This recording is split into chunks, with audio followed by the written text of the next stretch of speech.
sa Palawan.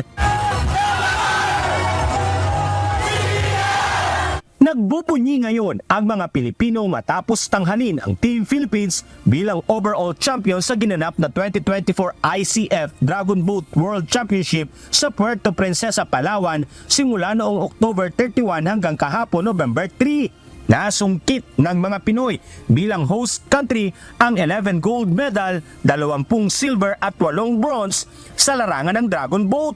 Pumapangalawa ang bansang Thailand na may 8 gold habang 6 na medalyang ginto naman, 3 silver at 3 bronze ang Russian at Belarusian athletes o Individual Neutral Athletes o AIN.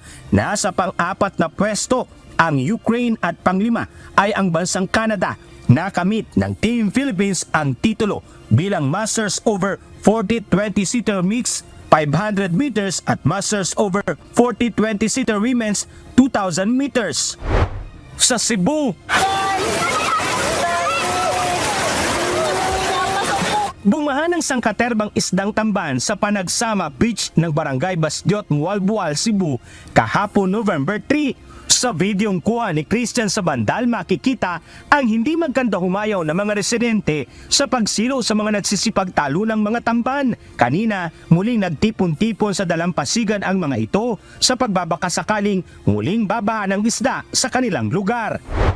At sa Mindanao, 5 botanistang mula sa Mindanao State University, Marawi ang nakadiskubre ng bagong uri ng luya sa kabundukan ng Zamboanga del Norte, Surigao del Norte at Surigao del Sur. Ito ang Etlingera lacereta naive, isang endangered na kabilang sa ginger family na Zingiberaceae. Dahil dito, umabot na sa 18 ang kabuuang bilang ng mga kilalang uri ng luya sa Pilipinas, kung saan 12 dito ay endemic na matatagpuan lamang sa bansa. Batay ito sa isang pag-aaral na nilathala ng Journal of Asia-Pacific Biodiversity nitong nakalipas na buwan. Alan Manansala, UNTV News and Rescue. Diyos ang aming sandigan, serbisyo publiko ang aming pinahahalagahan.